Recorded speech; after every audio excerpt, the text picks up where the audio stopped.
and welcome to another edition of the Rev Up, brought to you by Crowcast. This week we're taking on the reigning champs, West Coast Eagles. We are. They're not playing like champs, but... No, but nonetheless, they're pretty good at Adelaide Oval, so we're going to have our work... Oh, yeah, kind of. It's pretty even. Recently. We beat them last time we played them and they were flying, and we were shit. Before we get into the game, just a brief chat about last week. What'd you think? Yeah, look... What'd you think, Cam? Excuse me, just watch your elbow, thanks. It's about time you got one right. Oh, and I still had to buy the beer. Well, that's because you owed me about 7 six-packs. But anyway, yeah, I think that even though we lost, there was still pleasing signs coming out of it. I thought we were a little bit scrappy at certain points and probably in key moments of the games where I thought that if we'd executed better, we would have been able to capitalise a bit more. Yeah. But at the same time, I'm not all doom and gloom. I thought that what you said, that we looked a bit battered up, and I thought we got through the game relatively well, and really we still could have won it. Well, I thought that we were in it until Keith and Hardigan bumped into each other, and then we kind of lost our structure there for a while. Hipwood got off the chain for 5 or 10 minutes, and pretty much that was it. Yeah. You know, the last quarter we came back and kicked the last 3, and answer me this. You've played in the system. How is it? Yes. How is it that you can score a goal and after the goal is scored, before the next ball up, the siren goes? Yeah, I did. Time off. I did think that was a bit weird that the siren went while the ball was getting taken back to the centre. Yeah, can't happen. Nah, it's a bit weird. And no one's made anything of it. No, but I mean, I don't think it would have affected it because it would have been like when we kicked that goal, there would have been like 5 seconds left on the clock at the most. That's enough for a tap, a kick, and a mark. Yeah, maybe. I get what you're saying, and you're right. At the time, I was like, oh, it's a bit weird that the siren just went after we've kicked the goal. I'm actually surprised that the players didn't arc up about it. Maybe the rules. Maybe I don't know because you know how they take the clock away with like 5 seconds to go. Yeah. Maybe they just assumed. I don't know. Yeah. Anyway, weird one.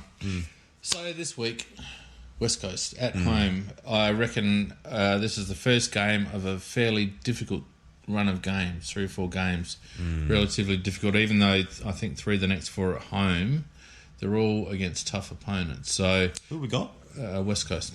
Not this week, but like don't ask me questions like that. Well, how do you know it's a tough run then? Because I remember looking at it and going, shit, that's a tough run. Shit, that's tough. I think we got Collingwood and Richmond and Melbourne in Northern Territory and someone else. Yeah, okay. All right, relatively, might be GWS. Okay. So it's relatively... Oh, no, Port again. Yeah, really? I know. Again, already? Yeah, I know, right? Yeah. So it would have been nice to get that W against Brisbane. But anyway, it means that we really need to be firing on all cylinders over the next month in order to get to the bye in good shape. And interesting selections. Yeah, well, we've had... and we'll go through it in a bit more depth. We've had a late withdrawal, and then we've also had Bryce come out again. Yep. On form this time, not injury. So he's been dropped, well, not dropped, but he's come out of the side 4 times already this year. Twice on injury / sickness, and then twice on form.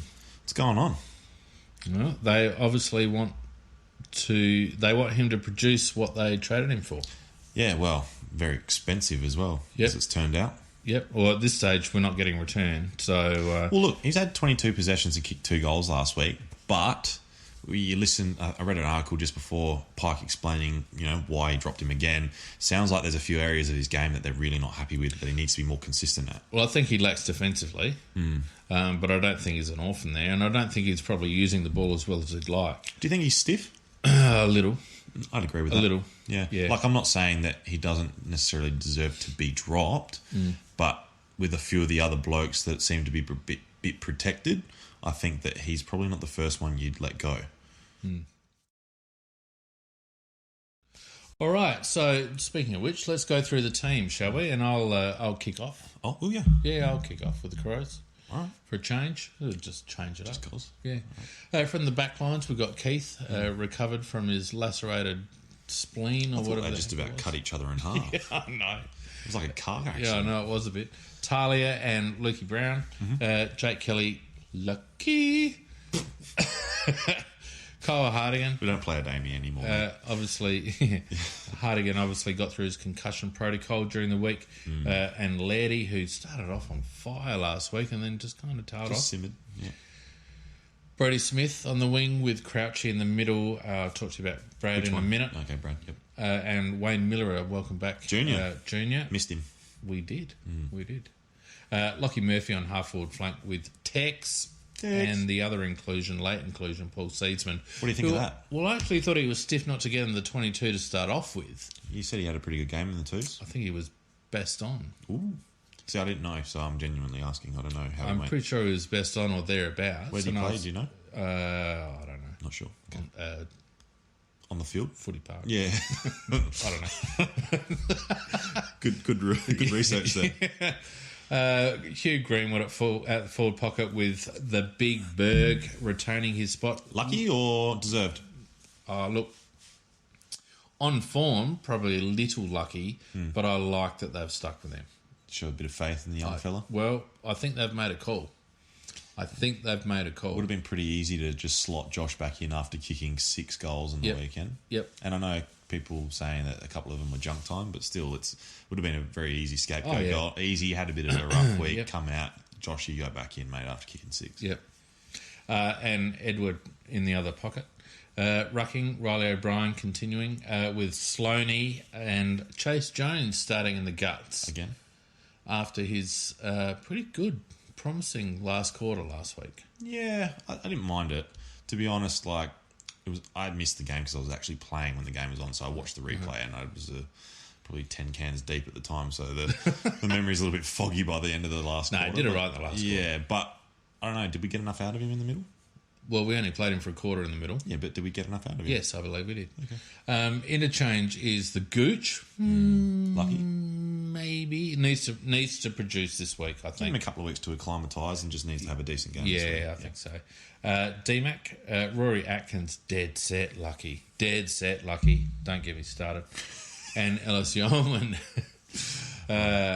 So, interesting lineup there, and we'll go through it in more detail when we get to the further analysis. But, playing Seeds forward, as they're named, anyway, playing Chase in the guts, Miller on a wing.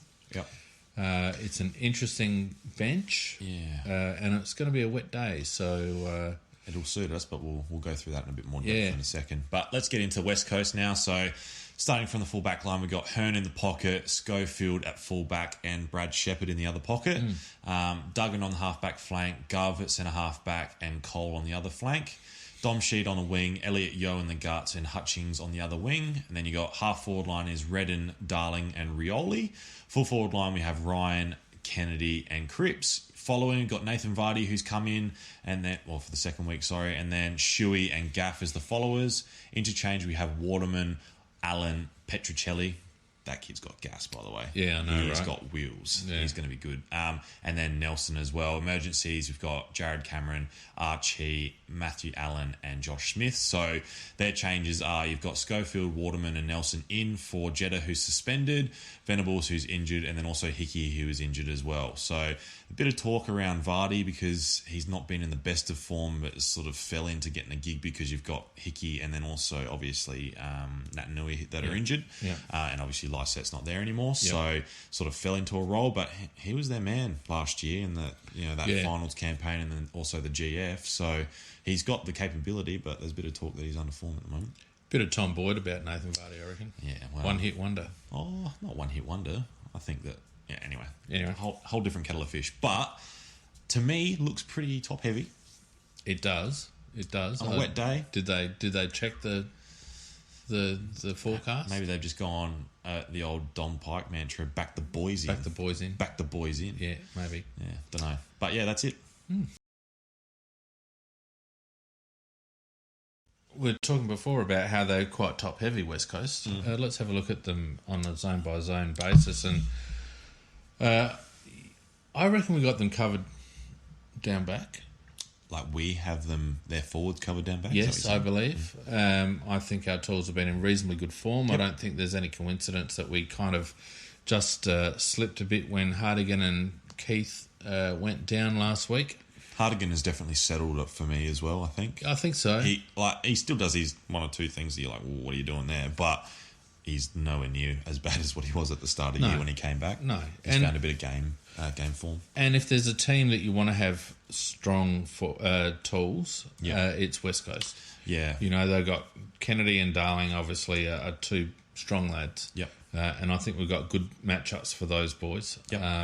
And I think Keith will be free enough to be able to play a little bit of that intercept stuff again. Yep, absolutely, because you've got Jake Kelly who can take the medium. Yeah. There's a part, like Liam Ryan is obviously the danger. Willie Rioli can flash in and out, but Ryan is the one that's in good nick. Yep. So you'd imagine that Lukey Brown would get that job. Yep. And you'd probably imagine that either Kelly or whoever floats back there at the time will get the other one. Yeah, I reckon Kelly will probably be on Redden. You reckon? Yeah, I reckon. Yeah. And Laird will probably have the job on Rioli and doing his thing as well. I don't know if I like that, but that's all right.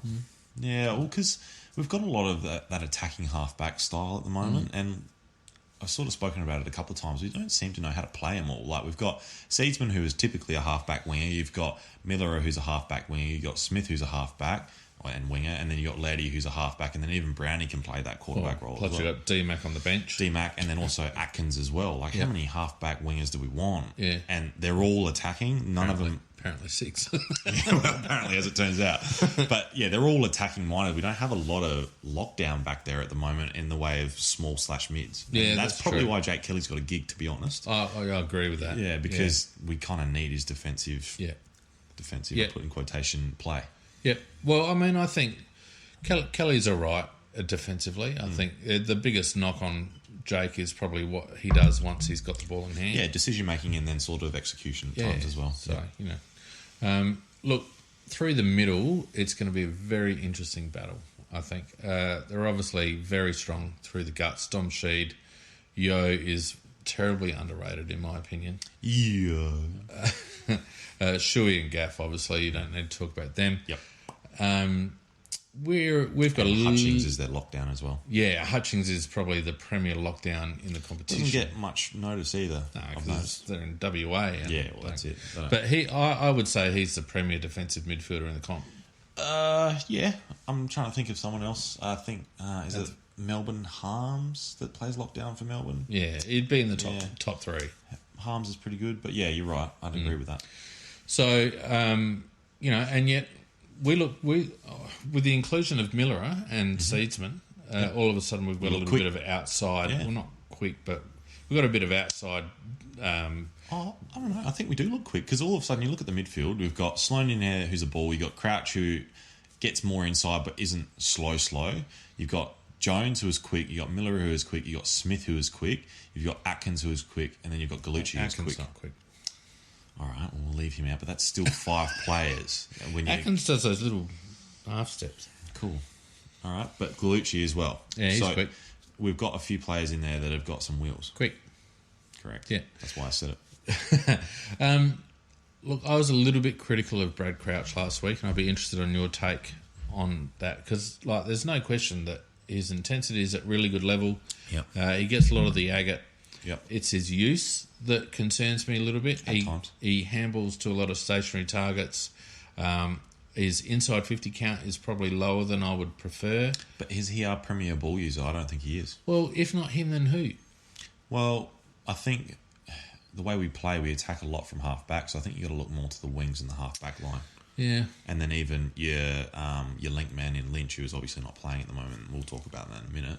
But I think that going forward, you don't really have a guy in the midfield who's the distributor necessarily. I think we look to our outside run in Smith, Miller, or Laird, those types to distribute the ball. And then if we're doing a slow play, we rely on Tex and Lynch. I think it makes us vulnerable at times at centre clearances. Can do, yeah, because we hack out. Yeah. We don't have Sloaney can burst free, but apart from that, you know, Yeoman, Greenwood, Crouch tend to be, you know, first give. And Brad, I don't think his decision-making is all that good. I think sometimes he's hot potato with the ball and he'll hit to a stationary target or he'll float the ball up by foot. So I'm looking to see him just do a little bit more damage because there's a bit of Robert Harvey about him. Get a lot of the ball and maybe not do as much damage as you'd like. Yeah, I think that might be a little bit critical. I get what you're trying to say, but he is a natural accumulator, though. He is that type of player. Yeah. But look at Lachie Neale. Lachie Neale cut us up. Yeah. And had some great numbers. Now, he's a natural accumulator as well. And Lachie Neale's also played like 150 games, hasn't he? Well, Brad's played 70. So double. Yeah, well, 70 still. So double. He's played 3 seasons of footy. Yeah. Look, I get what you're saying to some extent, but I also think that he does a lot of good and you're being a little bit overcritical on Okay. Up forward, it's an interesting forward line. Interesting in the fact that we've got a few makeshift guys down there and then also newer heads, and all of a sudden our forward line looks inexperienced / makeshift, like I sort of said. So you've got Seedsman, who doesn't normally play down there. You've got Greenwood, who sort of rests down there, doesn't really play a lot of time down there normally. Then you've got Himmelberg, who is new. Yep. And then you also got Lockie Murphy, who is relatively new as well. So Tex and Eddie are the only ones left that are sort of part of that original force that we used to have down there. Yeah. It'll be interesting to see how we go without Lynch as well. Well, that's it. Are we expecting to play Seedsman as the lead-up, or are we going to do it a little bit differently? I think we've got to play the structure a bit different, because I don't think that's the type of player Seeds is, to be honest. No, I mean, he's got wheels, so he'll run up and down. Yeah, and he can take a mark, and he's actually a bit taller than I think most people realise as well. He's like, 6'3", I reckon. So, yeah, I don't know. He doesn't strike me as that normal lead-up player, though. No. He doesn't get out on a lead. He's normally going the other way. So it'd be interesting to see how they work that. Even Huey play that role, maybe. Don't know. Well, maybe we just see Tex play really high this week, because Tex will hit up on the ball. Yep. And maybe it's Pagans Paddock for the Berg. Yeah. Maybe it's time for the Berg. Are we going to play Pagans Paddock in the wet, though? The thing of it is, and this is a really good point, because we talked about the weather. West Coast strength is their halfback line, their ability to intercept. McGovern kills it across halfback. Hearn kills it. Schofield does as well. Yep. Shepherd's been playing well. Now, when Port beat West Coast over there... Yeah, they just kept it out of there. They just didn't kick it up. They literally opted to kick it along the ground rather than pick the thing up. Yeah. So, and not a bad tactic, really. Because you take McGovern out of the game, you take Hearn out of the game. Yep, 100%. And you take away their biggest strength, which is their marking and then also their kicking. Like, they beat us in terms of disposals for kicking. Yep. They're on top of us slightly in marking around the ground, but we beat them up forward. So that sort of plays into what we're talking about, their backline being a predominantly marking sort of backline. But if we keep it out of the air, they're also not a very good contested ball side. So if we can keep it out of the air and beat them comfortably in contested ball and ground ball, we'll pants them. And that's exactly what Port did, and that's what we need to do to them. And the fact that it's wet is only going to play into our hands, because from memory, I'm pretty sure it rained when Port played them as well. And they were, I think you're right. Yeah, and I reckon they really struggled with it. So, 100% agree with what you said there. Yeah, so I think a lot will depend on us, as you said, getting first use and retaining possession. Yep.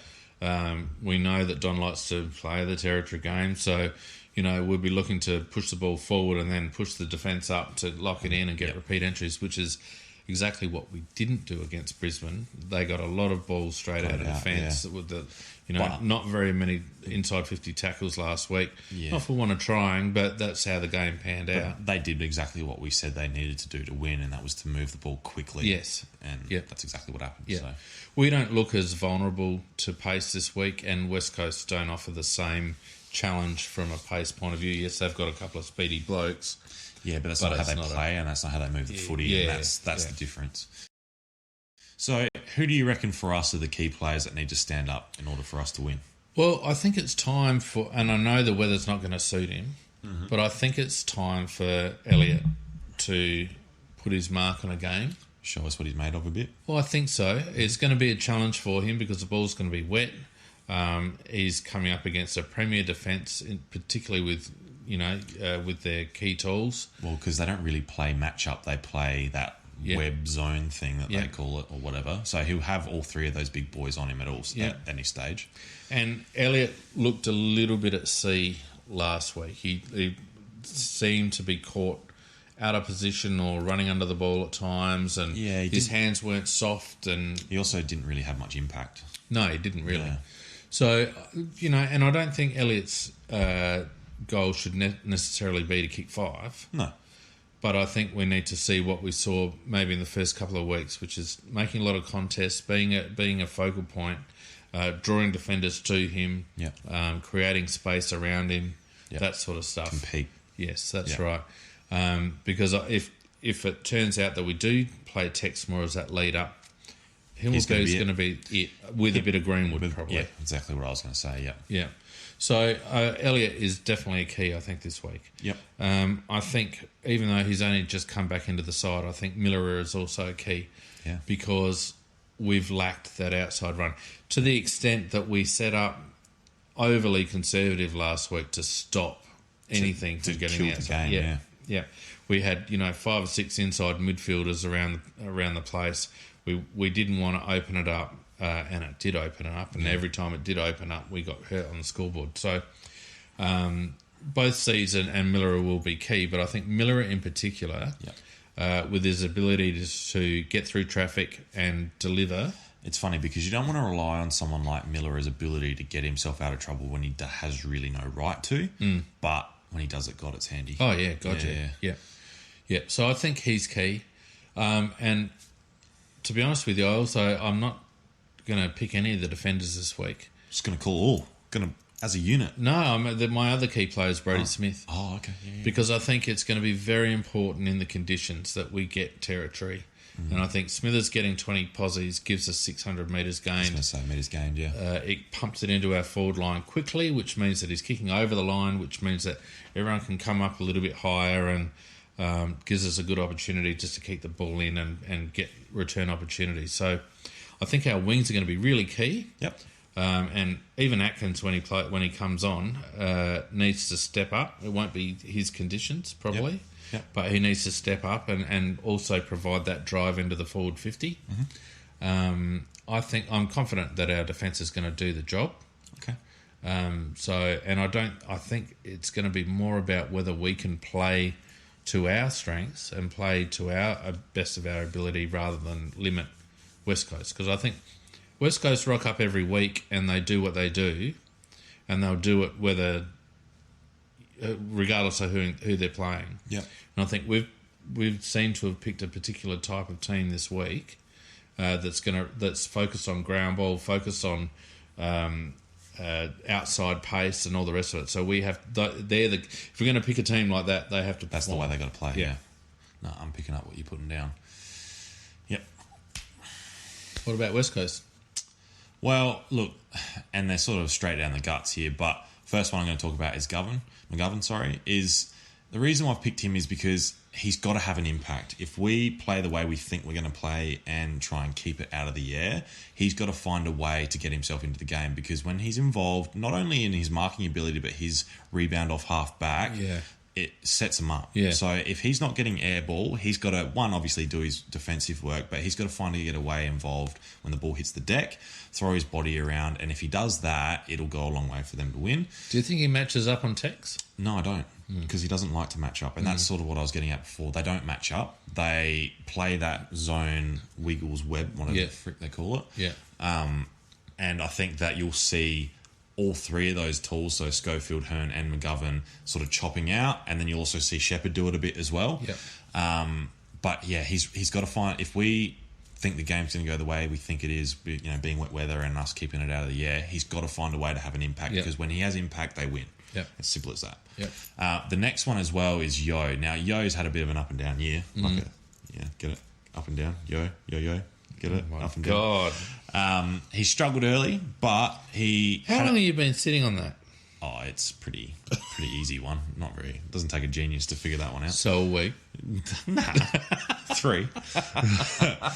Oh, I can't wait to play this. Can't wait until we play the Eagles. I got a ripper for us. Nah, but look, he had a really good game. I think it was against Melbourne, where he was a bit down and out disposals wise, but he had like 14 tackles, and he came out after half time and just looked like he just decided that he was just going to start killing people and throw his weight around. Yeah. And when he's up and about, that's when that engine room gets going. And he's the only one that's got the appetite for the contest.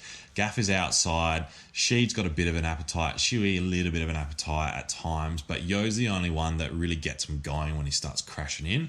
And they've just got to play him in position. None of this halfback shit. None of playing him on the outside. Get him in the guts. Get him involved in the contest. That's when that midfield plays well. So if they do that and he's having a good day, that'll go a long way as well. The other one as well, who's a bit down and out, which I've picked, and he's in the forward line, is Darling. So the reason I picked Darling is because when those guys were flying at the start of last year, Darling was killing it. No one could get near him. He was using his athleticism. He was taking clunks. He was kicking bags, all that.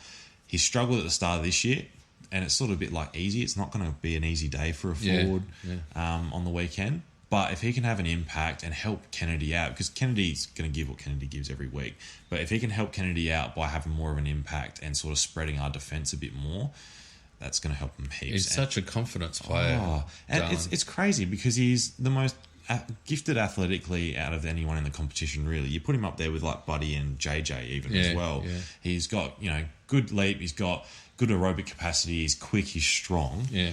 Like, for a big dude, that's just a lethal combination. If he can get it right, he turns games. And if he has a big day and can manage to have a bit of an impact in the wet weather, again, will go a long way.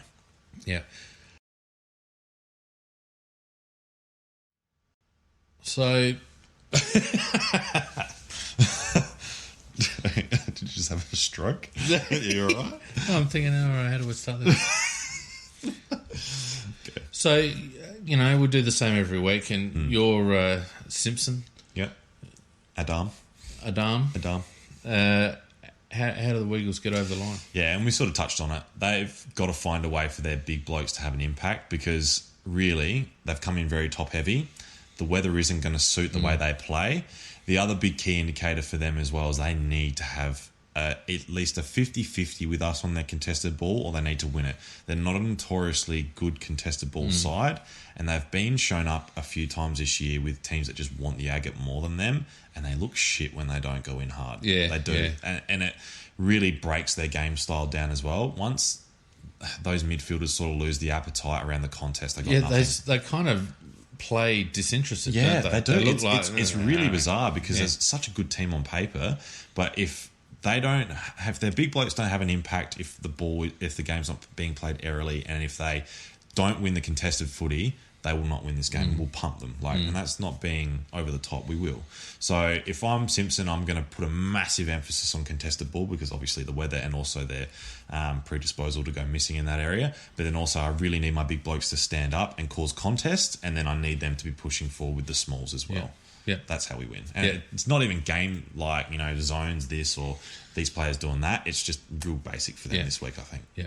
And look, interestingly, I think that's how the Crows win, getting first juice. I think if we can get enough first juice, win the contested ball, win the clearances, get enough ball to the outside, I think, irrespective of the weather, I think we have to concentrate almost the opposite of last week. I think this week we really have to move the ball quickly. Yep. We've got to expose their weakness, don't we? Yeah, and we have to stop them from being able to set up behind the ball like they like to do. Yep. I think it's really good that we've got Smith and Miller on the wings, and Seed I think will probably push up a little bit at times as well, and Atkins. Yep. That area of the ground, that transition is going to be really key. If we get enough of the ball, which we should do, I think we've got Sloane, Crouch, Greenwood, Ellis Yeoman. We've got the balls in there to be able to get enough contested ball. We should win contested ball, really. We should actually win it comfortably. Yeah, when you look at the players that we've got on the inside opposed to them, we should win it comfortably, easily. I'm not worried about our defence at all. In fact, I think our defence is really solid. Yep. It's probably our strongest line at the moment. Yep. And whenever the Crows are successful as a team, it's always built on the back of a really solid defence that is the same six every week. Yep. And I like that. Yep. The other thing I think we've got to lift this week is our forward 50 intensity. I think we were just a step off. I think there was plenty of effort last week. Yeah. No one's questioning that. Yep. But we were just a step off, and we allowed Brisbane to get the ball out of our forward 50 reasonably quickly. Do you think that's a concentration issue, or do you think that's a structure issue, or do you think that's a personnel issue? I think it was a mental fatigue issue. Okay. I think it was just, you know how when you're just not quite on, Yeah, and it just takes you an extra half a second to respond to what's going on. You're just not moving to the right spots quickly enough. That sort of stuff. Reactive, not proactive. Yep. Yep. So I think they need to be switched on, and they need to have an emphasis on trying to keep the ball in our forward 50. Yep. If we move the ball, if we get enough of the ball, if we move it quickly and we lock it in once it's in there, that's how we win the game. Okay, I'd agree with that. So. Did you just have a stroke? You all right? I'm thinking, all right, how do we start this? Okay. So,